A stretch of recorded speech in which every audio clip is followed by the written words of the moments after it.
ஆதிராஜன் நீண்ட நெடுங்காலமாக என்னுடைய தம்பியாகவே உடன் வருபவர். மாலை முரசு என்ற பத்திரிகையில் நிருபராக பணியாற்றி பல புரட்சிகள் செய்தவர். நான் 2-3 முறை ஜெயிலுக்கு போகிறதுக்கு அவர் ஒரு காரணம். பிரச்சனை ஏதாவது ஒன்று எழுதி விட்டுருவார். பர்மா பஜார் போராட்டத்தை ஒரு மாதிரி எழுதி விட்டுருவார். அது நம்ம அங்கே அது நல்ல விஷயம். நல்லது செய்யும்போது ஜெயிலுக்கு போகிறதுன்ற தியாகம். அப்படி இந்த திரையுலக என்னுடைய கேஆர் தான் திரையுலக அத்தனை பேர் ஒன்று சேர்த்து இந்த ஏலம் பிரச்சனை பர்மா பஜார் என்னை அரெஸ்ட் பண்ண 50 போலீஸை போட்டார் கமிஷனர். அப்போது கேஆர் இண்டஸ்ட்ரியில் எல்லாரையும் சேர்த்து சேம்பரில் ஒரு மீட்டிங்கை போட்டு கே ராஜனை கைது செய்யக்கூடாது, திருட்டு விசிறியை தயாரிப்பவர் எதிர்ப்பவர்களை விற்பவர்களை எதிர்த்து பர்மா பஜாரில் போராடினார். அவரை அனுப்பி வைத்தது கமலஹாசன். ஆக கமலஹாசன் தான் A1. கே ராஜனை கைது செய்யக்கூடாதுன்னு மிகப்பெரிய ஒரு அரங்கம் நிறைந்த கூட்டத்தை நடத்தியவர் என்னுடைய கேஆர். மறக்கவே முடியாது. அன்னைக்கு பெரிய டிஸ்ட்ரிபியூட்டர், பெரிய ப்ரொடியூசர், பெரிய டைரக்டர். உதயகுமார் அதே மாதிரி. இப்போ எங்களுக்கெல்லாம் ஓய்வு கொடுத்துட்டு இளைஞர்கள் நிறைய பேர் வந்துக்கிட்டு இருக்காங்க. எல்லோரையும் வாழ்த்துகிறேன். இப்போ இந்த படத்தை கூட பார்த்தீங்கன்னா எல்லாமே நல்லா இருக்கு. சாங் சொல்ல வேண்டியதில்லை இளையராஜா, அதுக்கு நாம் ஒன்றும் சர்டிஃபிகேட் கொடுக்க வேண்டியதில்லை. அது உலகமே பாராட்டிய ஒரு மாபெரும் இசை ஞானி. அவர் இந்த படத்துக்கு இசையமைக்க ஒத்துக்கிட்டாருன்னா அதில் எப்படிப்பட்ட கதையாக இருந்தால் ஒத்துக்கிட்டு இருப்பார். என்ன மரியாதை கட்ட டைட்டில், நீ நினைவெல்லாம் நீயடா டேய். அந்த காதல் நிறைந்தவங்கள தான் வாடா போடான்னு இந்த காலத்தில் புருஷன் பொண்டாட்டியே வாடா போடான்னுக்கிறாங்க. பொண்டாட்டி தாராளமாக டேய் வாடான்றாங்க. அவ்வளோ பழகிட்டாங்க போட்டு. அப்பாவே வாடா, அதான் மரியாதை கெட்ட காலம். சரி, நல்லா இருக்கட்டும். இது இந்த காதலுடைய அழுத்தத்தை நெருக்கத்தை காட்டுகிற ஒரு டைட்டில், நினைவெல்லாம் நீயடா. அலைகள் ஓய்வதில்லை. கார்த்திக்கும் ராதாவும் பார்த்த மாதிரி இந்த பிள்ளைகளை, இந்த படம் வெற்றி பெற்றால் அந்த பிள்ளைகளும் கூடவே வெற்றி பெறுவாங்க. அப்படி வெற்றி பெறுகிற போது உங்களை வளர்த்து விட்ட ஆதியை மறந்துடாதீங்க. தயாரிப்பாளர் கஷ்டப்பட்டு எடுத்த தயாரிப்பாளர் மறந்துடாதீங்க. ஏன்னா நன்றி என்பது பல ஹீரோக்கள்கிட்ட இல்லை. தன்னை வளர்த்து விட்ட இயக்குனரையும் தயாரிப்பாளரையும் கவனிக்காமலே இருக்கிற ஒரு நன்றி கெட்ட சினிமா. அதாவது நன்றி கெட்ட ஹீரோக்கள்.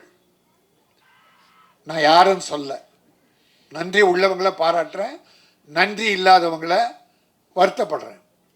இதே நேரத்தில் இது ராயல் பாபு அண்ட் ஆதியுடைய மேதையானதால ஒரு ஒரு கட்டசி சினிமா உலகம் சார்ந்ததால் நடிகர் விஜய் இது ஒரு சூப்பர் ஹீரோவாக இருந்து அதிக சம்பளம் வாங்குகிற அந்த நடிகர் புதிதாக ஒரு தலைவராகி இருக்கிறார்.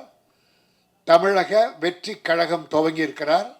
தமிழ் திரையுலகம் சார்பில் அவரை எல்லா சார்பிலும் வாழ்த்துகிறேன். வெற்றி பெற வேண்டும், இல்லை முதலமைச்சராக வேண்டும் என்ற எண்ணத்தோடு ஆரம்பித்தால் அதற்கென்ன சில வழிகள் இருக்கிறது. கட்சி ஆரம்பிச்சிட்டவங்கெல்லாம் காணாமல் போன்னு பார்க்குறோம். ஆனால் வெற்றி பெற வேண்டும் என்றால், புரட்சி தலைவர் முதலமைச்சர் ஆயிட்டாரு அப்படின்னா அவர் அடிச்சுவடை கூட தொடுவதற்கு இன்றைக்கு யாரும் இல்லை. அவர் எப்படி இருந்தார்? காங்கிரஸில் இருந்தார் முதல்ல, பிறகு திமுக வந்தார். திமுகவில் உழைத்தார், மக்களை சந்தித்தார், இறங்கி கிராமெல்லாம் போனார், மக்களோடு மக்களாக வாழ்ந்தார். அண்ணா சொன்னார், ஒரு கனி என் மடியிலே விழுந்தது, அதை என் இதயத்திலே வைத்து கொண்டேதான், அதுதான் இதய கனி எம்ஜிஆர் என்றார். ஆக அந்த அளவுக்கு எம்ஜிஆர் தன்னுடைய வருவாயை வாழ்வை ஏழை மக்களுக்காக அர்ப்பணித்தார். காரணம், அவர் சிறு வயதிலே சாப்பாட்டுக்கும் கஷ்டப்பட்டார். அந்த கஷ்டம் ஏழைகள் படக்கூடாது என்று அவர் பாடுபட்டார். நான் தம்பி விஜய்க்கு சொல்லுவேன், நீங்கள் வெற்றி பெற வேண்டும். ஆனால் எம்ஜிஆர் செய்ததிலே ஒரு 15% அல்ல 20% தொண்டு செய்யுங்கள், இறங்கி வாருங்கள், மக்களோடு பழகுங்கள். மேடையில் இருந்து கொண்டு புஷி ஆனந்தை அறிக்கை விட சொன்னால் மக்கள் ஏற்றுக்கொள்ள மாட்டார்கள். இனிமேல் அப்படி இருக்கக்கூடாது. இறங்கி வர நல்லதுக்காக தான் சொல்கிறேன். ஆரம்பிச்சிட்டார். அதனால் நம்பில் ஒருவர். அதுக்கு முன்னால் ஒரு கட்டிய கோட்டையாக திமுக இருக்கு.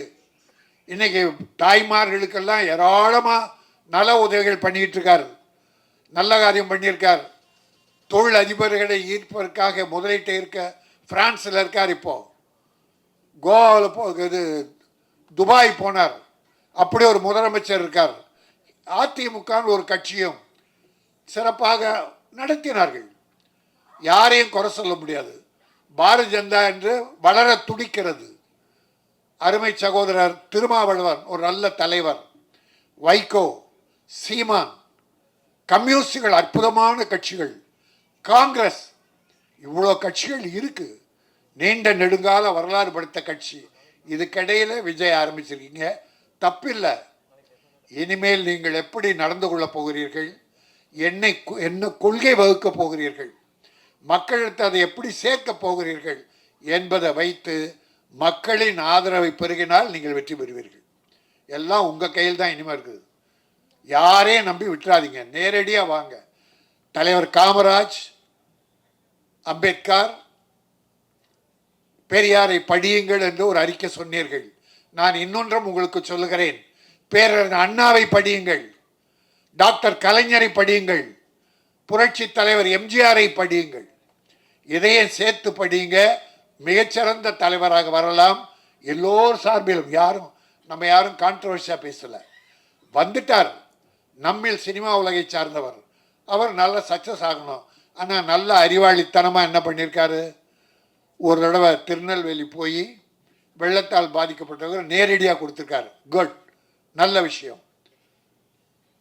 இப்போ ஒரு நல்ல குழு போட்டு சில குழுக்களை அமைச்சிக்கிட்டு இருக்கார். நல்ல விஷயம். மாணவர்களை 10th படித்த மாணவர்கள் +2 மாணவர்களாக தேர்ந்தெடுக்கிறார். ஏன்னா ஓட்டு அவங்களுக்கு தான் அடுத்து வருது. அது ஒரு நல்ல விஷயம். இப்படி சில திட்டங்கள் நல்லா தான் பண்ணியிருக்காரு இது வரைக்கும். இனிமேலும் அது சிறப்பாக இருந்து மக்களோடு வாருங்கள், மக்களுக்காக வாழுங்கள். இன்னொன்று நான் வாழ்த்துறேன். 200 கோடியே இன்னும் சம்பளம் சொல்கிறாங்க.